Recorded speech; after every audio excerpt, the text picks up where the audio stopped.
एक शीशा है, ऐसे कंकड़ मारो फूट जाता है नहीं, और गरम ठंडा करके प्रोसेस से उसे जब बनाया जाता है तो बुलेट प्रूफ हो जाता है। गोली मारो तो नहीं, वही शीशा गोली मारो तो नहीं टूटेगा, और वही शीशा कंकड़ मारने पे टूट जाता है। तो भगवान श्री कृष्ण अपने चेला को बुलेट प्रूफ बना दिया। माया का काम, क्रोध, लोभ, मोह, मद, मत्सर, अपमान, ये कुछ भी भगवान के भक्त का बाल बांका न कर सके। आप जिसे परीक्षा कहते हैं, हम उसे पुष्टता कहते हैं। भगवान अपने भक्त को परिपक्व करते हैं, पुष्ट करते हैं। इसलिए गलत धारणाएं मत धारण करो कि भगवान श्री कृष्ण की भक्ति करना कठिन है। हमें तो लगता है संसार की भक्ति करना कठिन है, क्योंकि सब छलिया है, सब स्वार्थी है, सब कपटी है, कोई सच्चा प्रेम करने वाला दिखाई नहीं देता।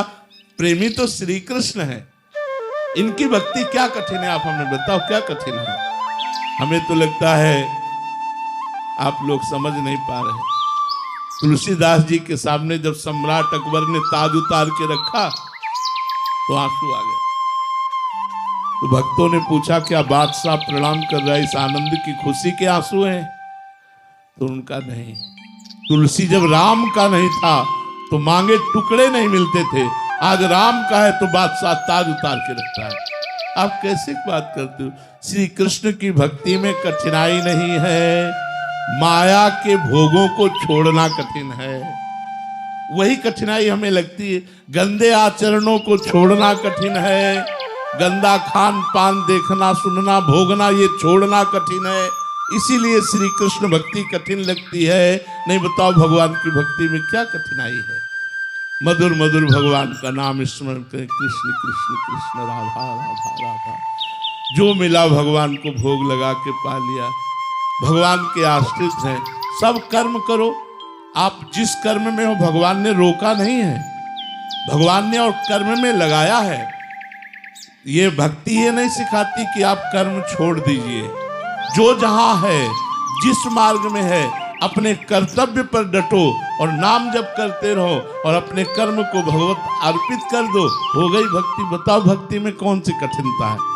कठिनता है पापाचरण छोड़ना, गंदी बात छोड़ना, गंदा भोजन छोड़ना, गंदे दृश्य देखना छोड़ना, ये कठिन है।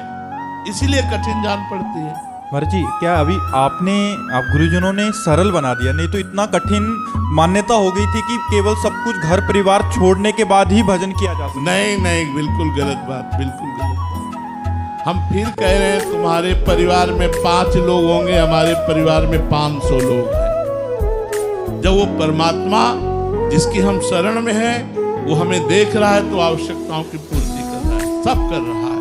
आप चिंता क्यों करते हैं? त्याग का मतलब है मन को भगवान में लगाना, जगत से हटाना। अगर हमारा मन फंस जाए तो लंगोटी और कमंडल में फंस जाए, उसी से दुर्गति हो जाए, और मन भगवान में लग जाए तो पूरा राजपाट वैभव कोई फर्क नहीं पड़ता। सावई मनः कृष्ण पदारविंदयो। मन भगवान में लगाने की बात है। भागने की जरूरत नहीं है, छोड़ने की जरूरत नहीं है। क्या छोड़ोगे, कहां जाओगे? क्या इसके और वस्त्र नहीं बनते क्या? पीला पहन लेना ही क्या बाबा जी है? क्या लाल पहन लेना ही बाबा जी है? ऐसा तो नहीं है। हमारा मार्ग है विरक्त मार्ग, इसलिए हम चल रहे। बकाया भगवान का चिंतन करना ही सबसे श्रेष्ठ बात है। भगवान के लिए कर्म करना ही श्रेष्ठ बात है, चाहे वो गृहस्थ हो चाहे विरक्त हो। अगर विरक्त होकर भगवान का भजन नहीं करता, भगवान का चिंतन नहीं करता, अपने कर्तव्य का पालन नहीं करता तो नरक जाएगा। ये थोड़ी कि विरक्त हो तो तुम्हारे लिए विमान आएगा। हरे शिष्य धन शोक न हरे, सो गुरु घोर नरक मा परे। लो, सो गुरु घोर नरक मा परे। बात यहां भगवान से चित्त जोड़ने की है। कहते फिर आप बाबा जी क्यों हो गए? हमारे कपारे में लिखा था, हमारे भाग्य